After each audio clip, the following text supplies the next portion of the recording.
Today we are going to learn 12th standard English lecture, the last lesson by Alphonse Daudet.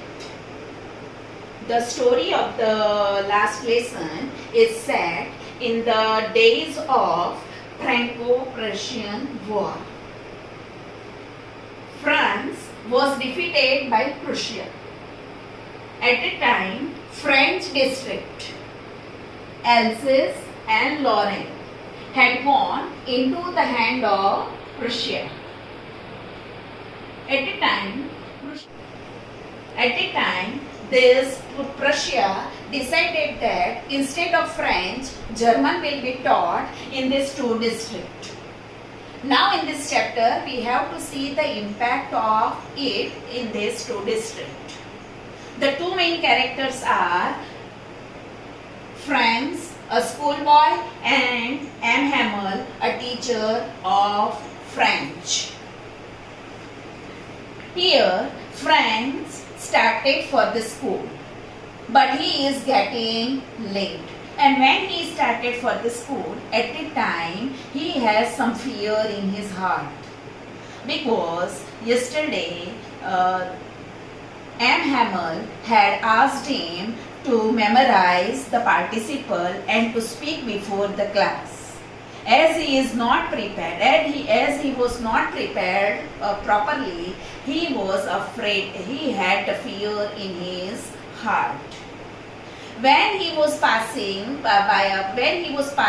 at the time the town hall was there. And near the town hall, the people had gathered there. And when he wanted to see why the people had gathered there, he wanted to read the news on the bulletin board. He was not able to see, as there were too many people.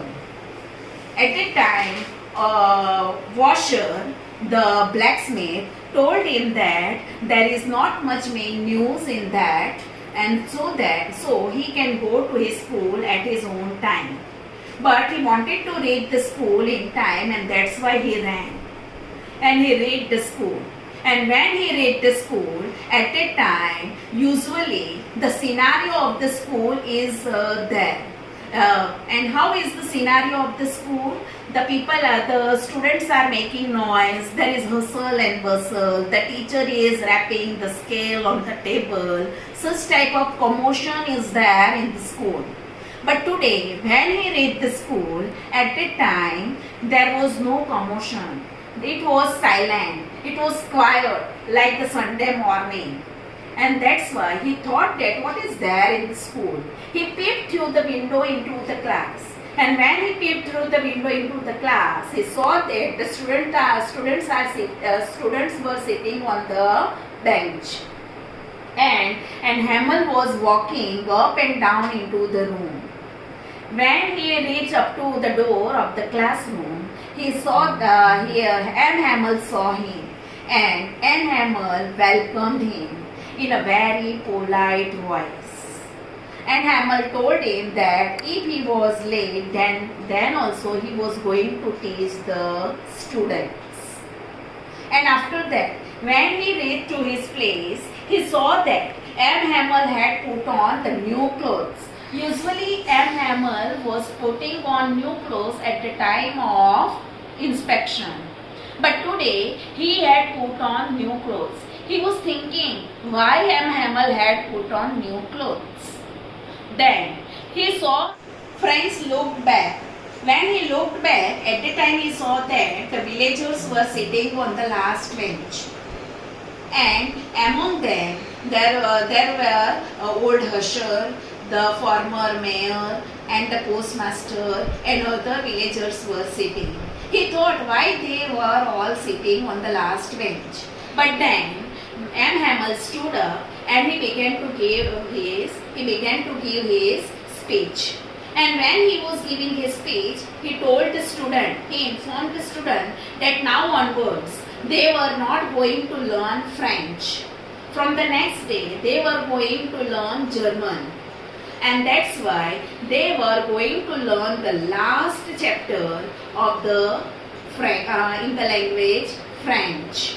and that's why he was somewhat sad. And when friends heard those words, they were like thunder clap on him, because he wanted to learn that language, but he was not able to learn that language. Perhaps he thought that he was not attentive, but when that Hamel gave the lecture, he was able to understand French, and he thought that how easily he was able to learn, he was able to understand what M. Hamel was telling him. And then M. Hamel asked him to stand up. Franz stood up, and he asked Franz about the participle, but Franz was not able to give him the proper answer, and that's why this M. Hamel told him that he was responsible for not learning this participle. He told M. Hamel told Franz that whenever he was sending Franz to water his plants, instead of allowing him to learn about the participle. Second thing, he told that he was also responsible because whenever he wanted to go for fishing, he was giving Franz the holiday. And after giving 2 reasons, he also felt that he was responsible for not allowing him learning the French. Then he told the people that French is the clearest and most logical language. He told many things about French, and then he also taught alphabet to the students. And after that, he sat down on the chair, and the students chanted the alphabet. And after that, he stood up again from his chair. He wrote on the board. What did he wrote on the board? Vive la France.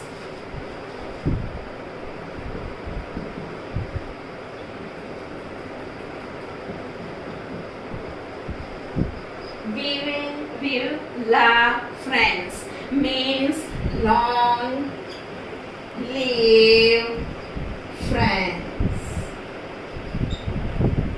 And after writing this, Vive la France, he put his head on the wall, and by making the gesture of hand, he told the student that now they can go, and the class is dismissed.